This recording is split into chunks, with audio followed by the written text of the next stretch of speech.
Hello guys, welcome to current affairs funda. आज के session में हम बात करेंगे 4 अगस्त तक के सभी इंपॉर्टेंट करंट अफेयर्स की। आगामी बैंक, एसएससी, रेलवे एग्जाम्स में ये क्वेश्चंस पूछे जाएंगे। आपको बताना चाहूंगा कि हम जब कभी भी किसी सेशन की शुरुआत करते हैं तो हम आपके लिए एक question daily question of the day के नाम से देते हैं, और ये आपको हर एक मंथ में लगभग 30 क्वेश्चंस ऐसे मिलते हैं जो प्रीवियस ईयर में पूछे गए होते हैं। क्वेश्चन यहाँ पर है कि कौन सा वो ग्रीन पिगमेंट होता है जो बहुत ही जरूरी होता है फोटोसिंथेसिस के लिए। आपको पता है कि जब कभी भी कोई भी प्लांट है जब अपना फूड प्रिपेयर करता है तो वो फोटोसिंथेसिस के प्रोसेस को फॉलो करता है, और जो सनलाइट होती है उससे वो अपना खाना बनाते हैं। तो वहाँ पर एक ग्रीन पिगमेंट है, वो कौन सा होता है, उसका नाम क्या है? हीमोग्लोबिन है, क्लोरोफिल है, और मेलानिन है, और केराटिन है। क्या है वो आप कमेंट सेक्शन में बताएगा। और हमारा एप्लीकेशन डाउनलोड कर लेना, वहाँ पर आपको टेस्ट सीरीज हर एक कोर्स के साथ में मिलेगी, प्लस वीडियोस भी हैं, करंट अफेयर्स भी हैं, डेली अपडेट्स भी हैं, बहुत कुछ आपको एक ही प्लेस पर हमने प्रोवाइड करा रखा है। Which indigenous naval platform was recently launched as a 5th and final vessel under the Diving Support Craft project? अभी हाल ही में जो diving support craft DSC project है, इसके तहत 5वें और अंतिम जहाज के रूप में किस स्वदेशी नौसैनिक प्लेटफॉर्म को लॉन्च यहाँ पर किया गया है?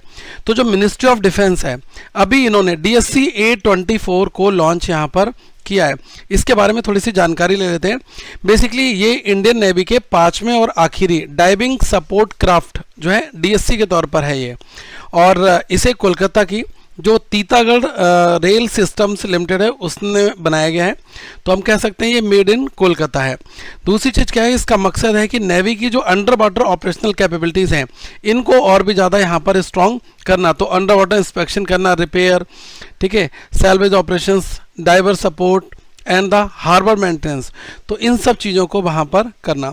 तो ये बेसिकली जो क्राफ्ट है वो अंडर वाटर इंस्पेक्शन से लेकर रिपेयर सब कुछ जो है काम करेगा। और ये जो प्रोजेक्ट है वो आत्मनिर्भर भारत इनिशिएटिव के तहत जो है डिफेंस मैन्युफैक्चरिंग को आगे बढ़ाने के लिए बनाया गया है। यहाँ पर मैं आपको की हाइलाइट्स देता हूँ। तो की हाइलाइट्स इंपॉर्टेंट पॉइंट्स होते हैं, इनको आप जो है PDF में एक्सेस कर पाएंगे। हाल ही में जारी SBI रिसर्च की रिपोर्ट के अनुसार वित्त वर्ष 2027 की पहली तिमाही Q1 फाइनेंशियल ईयर 2007 में भारत की जो आर्थिक वृद्धि दर GDP ग्रोथ है वो लगभग कितने प्रतिशत रहने का अनुमान यहाँ पर लगाया गया है। According to the recently released SBI research report, what is the India's estimated GDP growth rate for the first quarter of financial year 27 Q1? तो ये है अराउंड 7% के आसपास में। अब अभी रिसेंट में क्या हुआ है कि जो SBI रिसर्च है इन्होंने अपनी अभी एक रिपोर्ट जारी की, और इसमें कहा कि जो Q1 फाइनेंशियल ईयर 26-27 की अगर हम बात करेंगे, अप्रैल से जून 2026 तक जो रहता है, तो इसमें भारत की जो GDP ग्रोथ रेट है वो लगभग 7% यहाँ पर रह सकती है। ये SBI की रिसर्च में प्रोजेक्शन मिला है यहाँ पर। तो आपसे फ्लैट क्वेश्चन बनेगा कि SBI की रिसर्च रिपोर्ट में क्या प्रोजेक्शन मिला हुआ है इंडिया की GDP को लेकर। दूसरी चीज़ क्या है कि ये जो अनुमान है वो SBI का पिछले जो अनुमान है उससे काफ़ी ज़्यादा है, क्योंकि देश की जो इकोनॉमिक कंडीशंस है वो यहाँ पर बेहतर हो रही है। जितना ज़्यादा सामान हम अपने भारत में बनाएंगे और हम विदेशों में भेजेंगे तो हमारी जो इकोनॉमी है वो इम्प्रूव होगी, और जितना ज़्यादा सामान हम बाहर से मंगाएंगे अपने देश में कंज्यूम करेंगे तो उतने ही डॉलर्स हमें ज़्यादा खर्च करने होंगे, और हमारा जो रुपया है वो उतना ही ज़्यादा कमज़ोर होता जाएगा। तो इस फंडे के साथ में आप देखते हैं जगह जगह पर make in India, make in UP ऐसे करके इनिशिएटिव चलाए इसलिए जाते हैं ताकि जो प्रोडक्शन लेवल है वो भारत में ज़्यादा से ज़्यादा यहाँ पर किया जाए।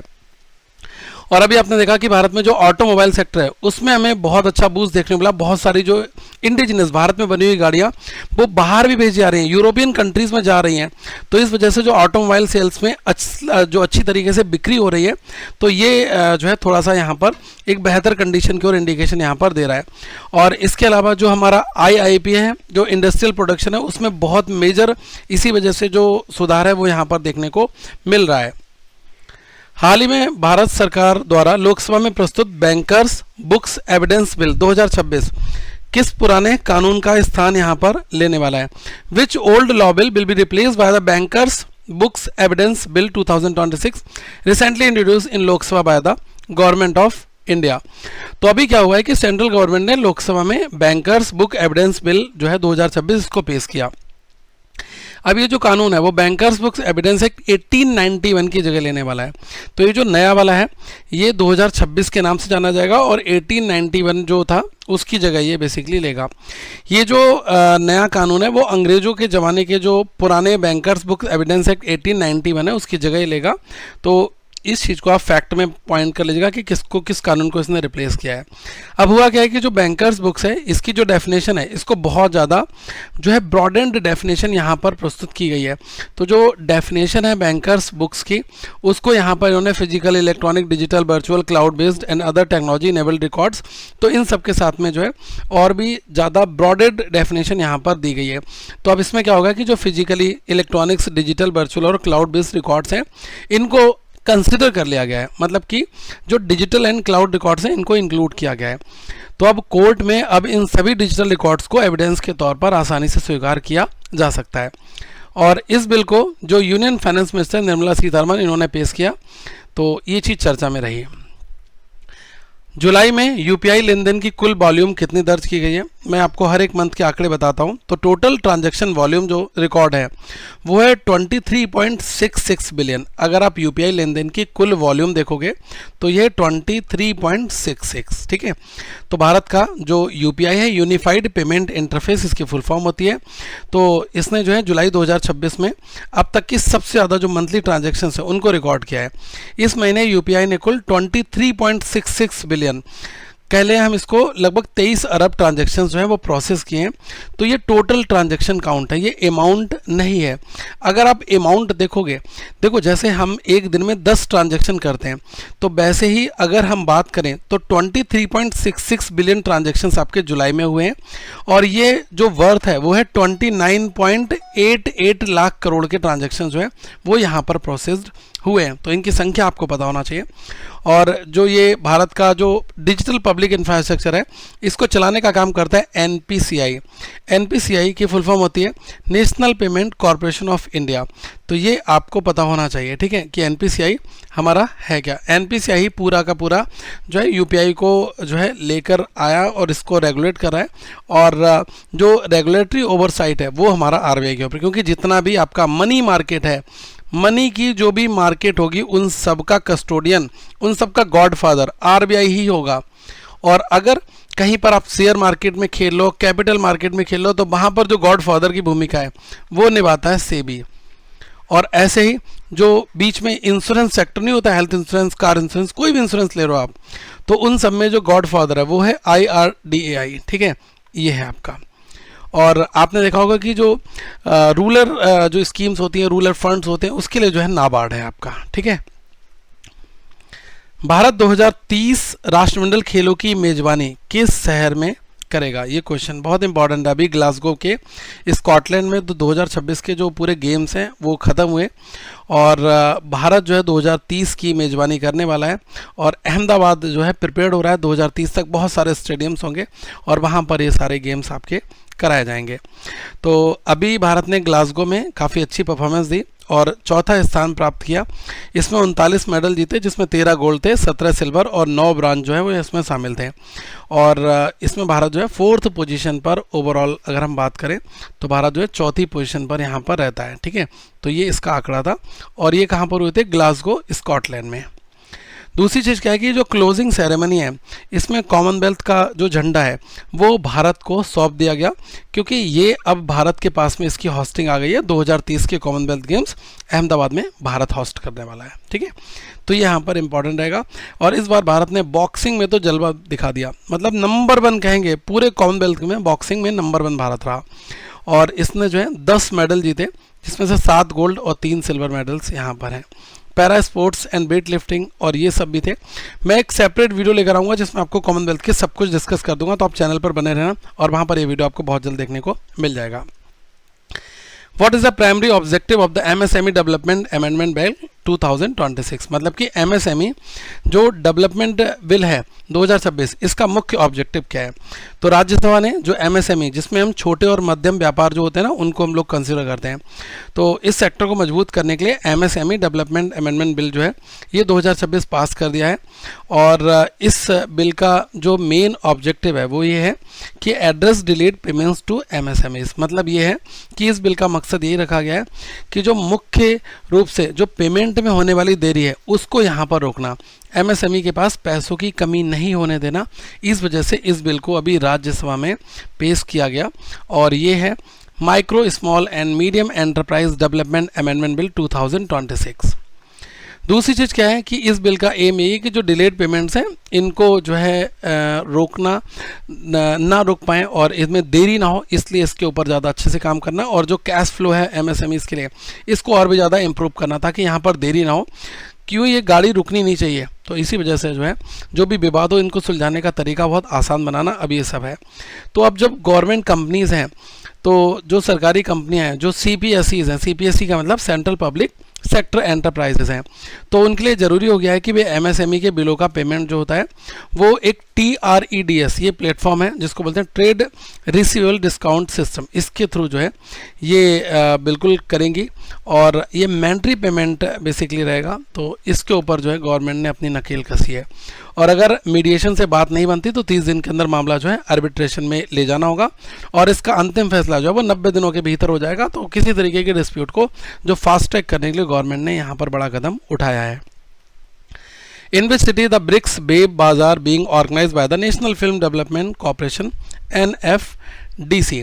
अभी हुआ है क्या है, जो ministry of the information and broadcasting है, तो इसके तहत अभी नेशनल फिल्म डेवलपमेंट कॉरपोरेशन जो है तो मुंबई में ब्रिक्स बेब्स बाज़ार का जो आयोजन है वो बेसिकली करने जा रही है और ये NFDC के द्वारा होगा, national film division national film development corporation, इसके द्वारा इसको ऑर्गेनाइज किया जा रहा है ब्रिक्स बेब्स बाज़ार। ठीक है, अब ये जो इवेंट है वो आपका 6 से 7 जो है बेसिकली अगस्त तक जो है चलने वाला है यहाँ पर, पहली चीज़ ये। और दूसरा, इस कार्यक्रम में क्या होगा कि ब्रिक्स देशों और जो पार्टनर कंट्रीज़ हैं 500 से ज़्यादा डेलीगेट्स यहाँ पर हिस्सा लेंगे, तो ये चीज़ यहाँ पर इम्पॉर्टेंट रहेगा। ठीक है, तो ये जो ब्रिक्स कंट्रीज़ के 500 से ज़्यादा डेलीगेशंस हैं वो यहाँ पर आएंगे और ये ब्रिक्स बाज़ार मुंबई में होगा 6 से 7 अगस्त में। और मुख्य मकसद यही है कि जो क्रिएटिव इकोनॉमी है इसमें आपसी तालमेल को बढ़ाना और मिलकर काम करना, मतलब कि एक तरीके से जो B2B मीटिंग्स जो फ्यूचर की हैं उनके लिए एक प्लेटफॉर्म है। Conference, panels, discussion, keynote sessions, बहुत कुछ है यहाँ पर। तो इस बार भारत जो है ब्रिक्स की प्रेसिडेंसी कर रहा है, तो जितने भी ब्रिक्स से रिलेटेड इवेंट्स हैं वो सारे भारत में यहाँ पर हो रहे हैं। After the Supreme Court number of the judges amendment bill 2026, what is the sanctions strength of the Supreme Court judges excluding the CJI? अभी आपने देखा कि सुप्रीम कोर्ट जो संशोधन विधेयक है 2026 ये पास हो गया। इसके बाद जो है CJI को छोड़कर सुप्रीम कोर्ट में न्यायाधीश जो हैं इनकी स्वीकृत संख्या कितनी हो गई है, तो ये 37 हो चुकी है। तो ये आपको पता होना चाहिए क्योंकि लोकसभा ने जो सुप्रीम कोर्ट नंबर ऑफ जजेस अमेंडमेंट बिल है ये पास कर दिया और इस बिल के तहत सुप्रीम कोर्ट में जजों की संख्या वो 33 से बढ़कर जो है 37 हो चुकी है। मोटिव साफ है कि ज़्यादा जजेस होंगे तो ज़्यादा केसेस जल्दी निपटाए जाएंगे। और अब जो है अगर आप देखोगे कि इंक्लूडिंग जो चीफ जस्टिस ऑफ इंडिया है, अगर आप इनको भी मिला लोगे, ठीक है, तो ये नंबर्स जो हैं वो आपके 34 to 38 हो जाएंगे। ठीक है, तो टोटल स्ट्रेंथ ये है। और अगर आपसे पूछा है कि चीफ जस्टिस को इंक्लूड नहीं करना है तो कितने, तो 37 है यहाँ पर। और ये बिल 2026 में राष्ट्रपति द्वारा लाए गए जो सुप्रीम कोर्ट नंबर ऑफ जजेस अमेंडमेंट ऑर्डिनेंस 2026 इसकी जगह ये ले लेगा।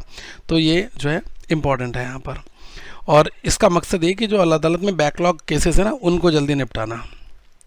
2026 राष्ट्रमंडल टेबल टेनिस चैंपियनशिप के पुरुष एकल विजेता कौन बने हैं, तो 22वें कॉमनवेल्थ टेबल टेनिस चैंपियनशिप 2026 में अंकुर भट्टाचार्य तो ये बने हैं कॉमनवेल्थ जो टेबल टेनिस चैंपियनशिप है राष्ट्रमंडल खेल 2026 के, इसके पुरुष एकल विजेता। और वुमेन सिंगल्स टाइटल जो है ये अश्विनी गोपार्डे। तो ये नाम ध्यान रखेगा कि वुमेन्स का जो टाइटल है वो लिया है यशवनी घोरपादे ने और अंकुर भट्टाचार्य ये मेंस का सिंगल टाइटल जीतना है, 22वां जो कॉमनवेल्थ टेबल टेनिस चैंपियनशिप 2026, ठीक है। तो ये यहाँ पर इंपॉर्टेंट आपके लिए रहेगा, स्पोर्ट्स की एक बहुत ही आइकॉनिक न्यूज़ है ये। इंडिगो के नए सीईओ बन गए हैं, अपॉइंटमेंट नया हुआ है, ये भी आपको पता होना चाहिए कि who has become the CEO of the Indigo. International जो एयर ट्रांसपोर्ट एसोसिएशन है IATA, तो इसके पूर्व डायरेक्टर जनरल और ब्रिटिश एयरवेज के पूर्व सीईओ, इनका नाम है विली वॉल्स। तो इनको ऑफिशियली जो है इंडिगो के नए सीईओ का पद जो है वो यहाँ पर दिया गया है। तो पूछा जा सकता है कि ये जो विली वॉल्स हैं कौन है। ये farmer director general of the international air transport association IATA के हैं और फॉर्मर सीईओ रह चुके हैं ब्रिटिश एयरवेज में, और इनको जो है अब चीफ एग्जीक्यूटिव ऑफिसर सीईओ बना दिया गया है, किसका, इंडिगो का। और इन्होंने किसकी जगह ली है, पीटर एल्वर्स। तो इनकी जगह इन्होंने पीटर एल्वर्स को सक्सीड जो है किया है। इन्होंने भी रिज़ाइन कर दिया था अर्लियर में, तो उसके बाद जो है अब जगह इन्होंने ली है विली वॉल्स ने, ठीक है। Recently, cross-border trade between India and China has resumed after a 6-year gap through the सिपकी La pass in which state? हाल ही में किस राज्य के सिपकी ला जो दर्रा है, इससे भारतीय चीन सीमा पर व्यापार 6 साल के अंतराल के बाद में दोबारा से स्टार्ट हुआ है। तो ये हिमाचल प्रदेश में हुआ है। तो जो हिमाचल प्रदेश के सिपकी ला पास से जो इंडिया चाइना के बीच में क्रॉस बॉर्डर ट्रेड है वो फिर से शुरू हो गया है, और ये व्यापार जो है वो 6 साल की लंबी पाबंदी के बाद जो है चालू हुआ था। और 2020 में जो है कोविड-19 पैंडमिक और उसकी वजह से इस चीज़ को सस्पेंड कर दिया गया था, और कुछ और भी बॉर्डर टेंशंस थी, तो उसके बाद से अब इसको दोबारा से रिवाइव किया गया 6 साल के बाद में, ठीक है। तो पूछा जा सकता है, ये लोकेशन बहुत इंपॉर्टेंट है।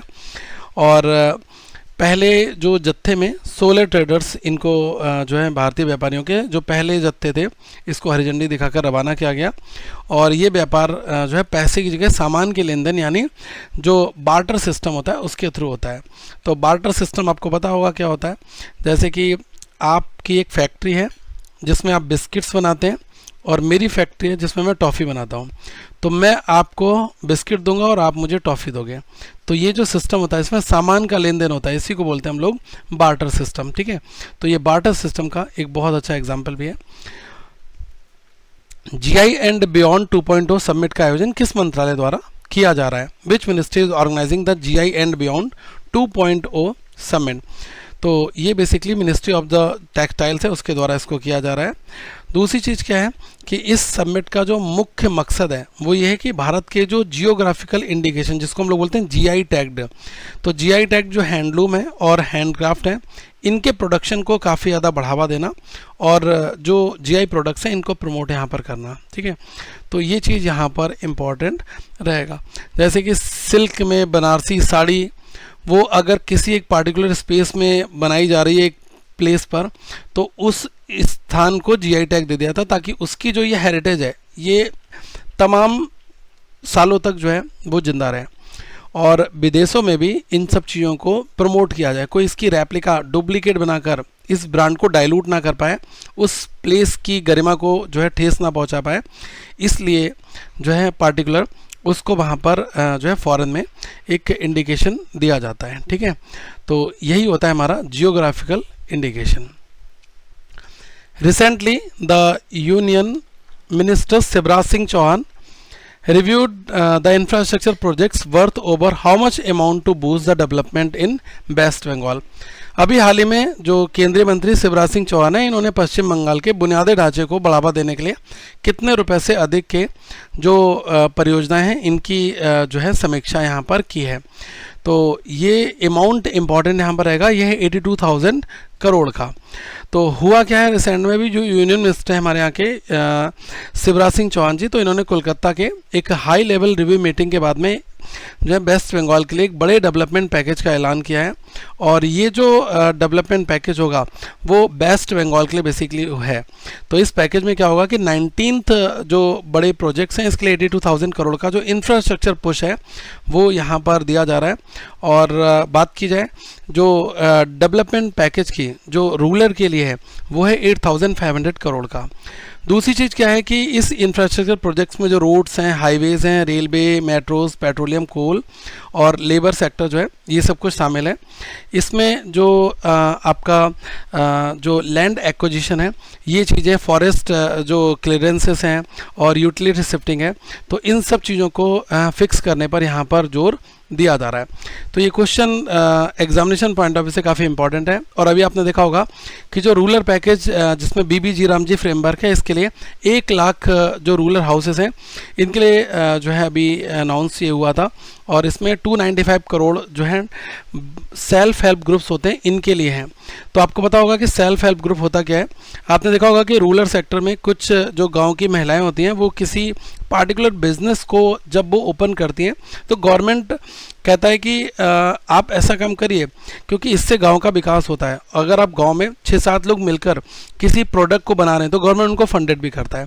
तो इन्हीं को हम लोग बोलते हैं सेल्फ हेल्प ग्रुप। ये इंटरव्यूज़ में काफ़ी क्वेश्चन आपसे पूछे भी जाते हैं। दूसरी चीज़ क्या है कि आपने देखा होगा कि लिज्जत पापड़ बहुत ज़्यादा फेमस था।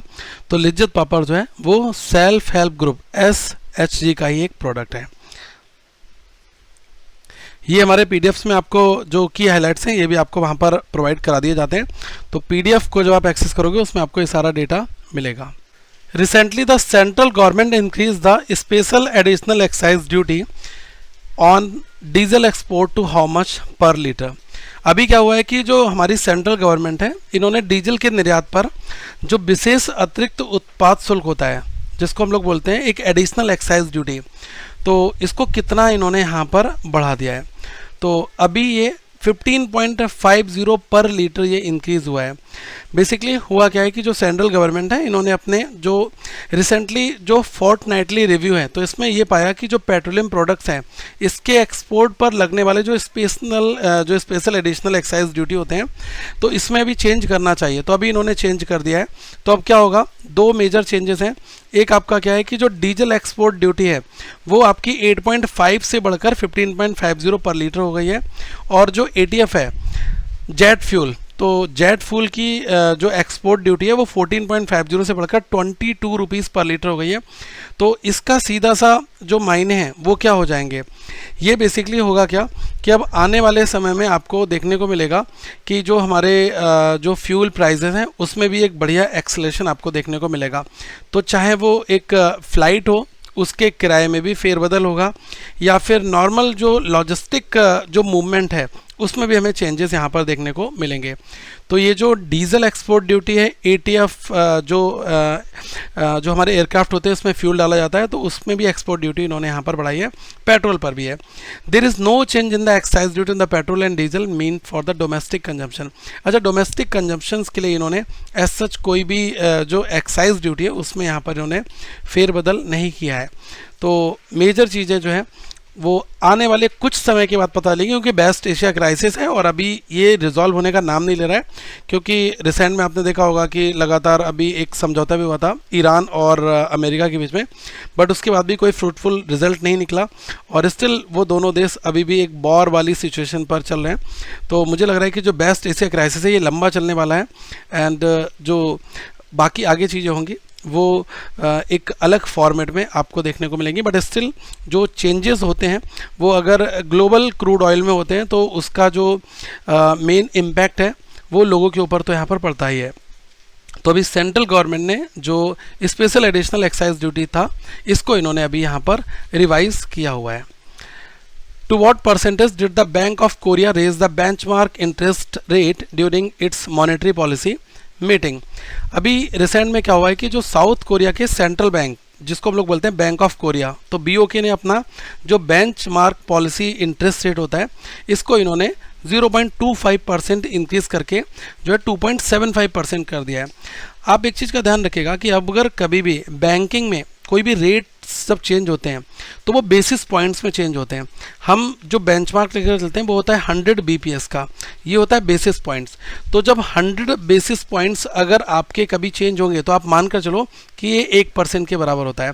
तो यहाँ पर जो डेटा चेंज हुआ है वो पहले था 2.50 और अब ये हो चुका है 2.75। तो मतलब यहाँ पर 0.25 जो है इतना यहाँ पर चेंज हुआ है। अब 0.25 चेंज हुआ है तो इसके लिए 25 बेसिस पॉइंट जो है वो चेंज हुए हैं। इंटरव्यू में कई बार ये क्वेश्चन आपसे पूछ लिया जाता है। तो 3 साल से ज़्यादा समय में ये जो BOK है इसकी ये पहली रेट हाइक है और इस ब्याज दर को बढ़ाने का मुख्य मकसद ये है कि इन्फ्लेशन को कंट्रोल करना और जो साउथ कोरियन वॉन है इस करेंसी को स्टेबलाइज यहाँ पर करना। तो आपने देखा है कि जो लोगों पर हाउस होल्ड डेब्ट्स हैं वो तेज़ी से बढ़ रहे हैं, तो इनको लगाम लगाने के लिए इन्होंने इस रेट को यहाँ पर हाइक किया है। तो पूछा जा सकता है कि साउथ कोरियन की जो सेंट्रल बैंक है इन्होंने जो बेंचमार्क पॉलिसी इंटरेस्ट रेट को कितना इन्होंने चेंज किया है, तो 25 बेसिस पॉइंट से बढ़ा दिया है इन्होंने। पहले 2.50 था, अब ये 2.75 यहाँ पर हो चुका है। दूसरा एक चीज़ और भी है, क्योंकि अभी आपने देखा कि एआई से काफ़ी सारी चीज़ें चेंज हो रही हैं, तो जो ग्लोबल डिमांड है उसके कारण साउथ कोरिया के जो सेमीकंडक्टर एक्सपोर्ट्स है वो काफ़ी मजबूत हो रहे हैं, जिससे जो देश की इकॉनमी है वो काफ़ी बढ़िया हो रही है। आपको पता है कि साउथ कोरियन जो चिप्स वगैरह हैं, सेमीकंडक्टर्स हैं, तो ये सब वहाँ पर काफ़ी ज़्यादा लार्ज स्केल पर आगे ये चीज़ें हो रही हैं, तो साउथ कोरिया की इकॉनमी के लिए ये काफ़ी बेहतर है। और अभी आपने रिसेंट में देखा कि भारत में भी जो चिप कल्चर है वो काफ़ी आगे आ रहा है, और ये क्यों है, क्योंकि हमारा जो आने वाली जनरेशन्स है वो ज़्यादातर डिजिटलाइज है, सब कुछ जो है चिप्स, मेमोरीज और सेमीकंडक्टर्स इनके ऊपर है। तो इनके लिए जो हमारे पास में आज के समय में जो रिसोर्सेस हैं वो होना बहुत ज़रूरी है। तो जिस कंट्री के पास में जितने ज़्यादा रिसोर्सेस जो हैं डिजिटलाइज लेवल के होंगे वो कंट्री उतना ही ज़्यादा स्ट्रांग यहाँ पर बनेगा। MCD signed an MOU with which organization to establish the CBG plants in Delhi। अभी दिल्ली में जो CBG प्लांट है इसको इस्टेब्लिश करने के लिए MCD ने कौन सा एक ऑर्गेनाइजेशन है जिसके साथ में एक मेमोरेंडम ऑफ अंडरस्टैंडिंग साइन किया है, तो ये बेसिकली NDDB के साथ में हुआ है। NDDB का मतलब है नेशनल डेयरी डेवलपमेंट बोर्ड, इसके साथ में। तो जो MCD है इन्होंने अभी नेशनल डेयरी डेवलपमेंट बोर्ड के साथ में एक MOU साइन किया हुआ है। और ये क्यों किया है, क्योंकि इसके तहत क्या होगा कि दिल्ली में जो काउ डंक है तो इसका जो है वैज्ञानिक लोग इस्तेमाल करके जो कंप्रेस्ड बायोगैस होती है, CBG प्लांट्स हैं, उनको यहाँ पर बनाया जाएगा। तो ये काफ़ी अच्छी पहल है, और इस पहल का जो मेन मोटिव ये भी है कि यमुना नदी की जो सफाई है वो बेहतर हो, और जो बेस्ट मैनेजमेंट हो वो भी ज़्यादा अच्छा हो, और क्लीन एनर्जी का हमें उत्पादन करना है। इन्हीं सब चीज़ों के साथ में इन्होंने जो नेशनल डेयरी डेवलपमेंट बोर्ड है NDDB, इसके साथ में ये लोगों ने एक MOU memorandum of understanding sign यहाँ पर किया है। मेन मोटिव यही है कि जो ये बायोगैस CBG प्लांट्स हैं, जो कंप्रेस्ड बायोगैस प्लांट्स हैं, ये काउ डंक जो गाय का गोबर होता है उससे ये बनाएंगे, तो ये इनका एक इनिशिएटिव यहाँ पर है। और अभी इस MOU को जो फाइनल टच है वो दिया है हमारे यहाँ के जो union home and corporation minister MS Shah ji, उन्होंने। How much has the Union Cabinet approved for the railway multi-tracking projects in Odisha and the Jharkhand? केंद्रीय मंत्रिमंडल ने ओडिशा और झारखंड में रेलवे मल्टी ट्रैकिंग परियोजनाओं के तहत कितनी जो राशि है वो यहाँ पर स्वीकृत की है, कितना अमाउंट यहाँ पर सैंक्शन किया है, तो ये 3,907 करोड़ रुपीज़। और जो cabinet committee on the economic affairs होती है तो ये सारे डिसीजंस लेती है। आपको पता होगा कि जो हमारे यहाँ के जो प्राइम मिनिस्टर होते हैं वही इस चीज़ की जो चेयरशिप अटेंड करते हैं, मतलब अध्यक्षता जो है वो cabinet committee on economic affairs की यही करते हैं, मोदी जी। तो इन्होंने 2 रेलवे मल्टी ट्रैकिंग प्रोजेक्ट्स हैं 3,907 करोड़ के उड़ीसा एंड झारखंड में, इनको अभी इन्होंने जो है अप्रूव किया है। और इससे जो रेल कैपेसिटी, कनेक्टिविटी और जो फ्रेट मूवमेंट है वो ज़्यादा बेहतर यहाँ पर बनेगा। तो इसमें पहला है पैरादीप हरदिसपुर डबलिंग का जो उड़ीसा में होगा, और राजकरसान और डंगोपोसी जो 4th लाइन है ये झारखंड और उड़ीसा के बीच में है। तो इन प्रोजेक्ट्स को यहाँ पर अप्रूव किया गया है, तो ये आप पढ़ लीजिएगा। और ये प्रोजेक्ट्स बेसिकली जो अलाइंड हैं वो PM गति शक्ति जो नेशनल मास्टर प्लान है उसके थ्रू ये बेसिकली हैं, ठीक है। PDF में आपको ये सारा कंटेंट बहुत ही वेल सिस्टमेटिक तरीके से आपको वहाँ पर प्रोवाइड कराया जाएगा, और सब कुछ अपडेटेड है, तो आप उसको वहाँ पर एक्सेस कर सकते हैं। टू द पॉइंट क्वेश्चंस में मैं हमेशा 5 क्वेश्चंस आपके लिए रखता हूँ, तो ये 5 क्वेश्चंस जो मैंने लास्ट टाइम आपसे पूछे थे उसके आंसर्स यहाँ पर है। ये जो क्वेश्चन नंबर 4 है ये बहुत इंपॉर्टेंट है, मैं बोलता हूँ कि ये इंटरव्यू में भी और कई बार एग्जामिनेशन में पूछा गया है कि विच committee recommended the establishment of the monetary policy framework in India. जो RBI की MPC होती है, मॉनेटरी पॉलिसी कमेटी होती है, तो इस पूरे फ्रेमवर्क को बनाने का जिम्मा जो है वो उर्जित पटेल कमेटी को जाता है। 2012-13 के दौरान जो है ये किया गया था, तो ये बहुत इंपॉर्टेंट रहेगा। और वो कौन सा स्टेट है जो लार्जेस्ट प्रोड्यूसर है एप्पल्स का, तो ये है जम्मू एंड कश्मीर। आज के जो 5 क्वेश्चंस हैं वो ये हैं, आप लोग इनका रिप्लाई जो है वो दीजिएगा कमेंट सेक्शन में। आगे हम लोग फिर मिलेंगे और जो हमारा करंट अफेयर्स का एनुअल प्लान है वो आपको एप्लीकेशन में प्रोवाइड करा दिया जाएगा, वहाँ पर टेस्ट सीरीज वीडियोस और PDF। और अभी हम कुछ दिनों में एक बहुत ही यूनिक चीज़ लॉन्च करने वाले हैं जो सच में करंट अफेयर्स में आपको काफ़ी आगे ले जाएगी और उसमें आपको बहुत बेहतर तरीके से करंट अफेयर्स का जो हर एक सेगमेंट देखने को मिलेगा। तो एप्लीकेशन को डाउनलोड कर लीजिएगा और अगर आपको कोर्स से रिलेटेड कोई जानकारी चाहिए तो 8448169188 इस पर आप हमें व्हाट्सएप कर सकते हैं, आपको सारी चीज़ें वहाँ पर मिल जाएंगी। Thank you very much. Telegram पर हमें ज्वाइन करिएगा। Thank you very much guys, have a good day to all of you once again.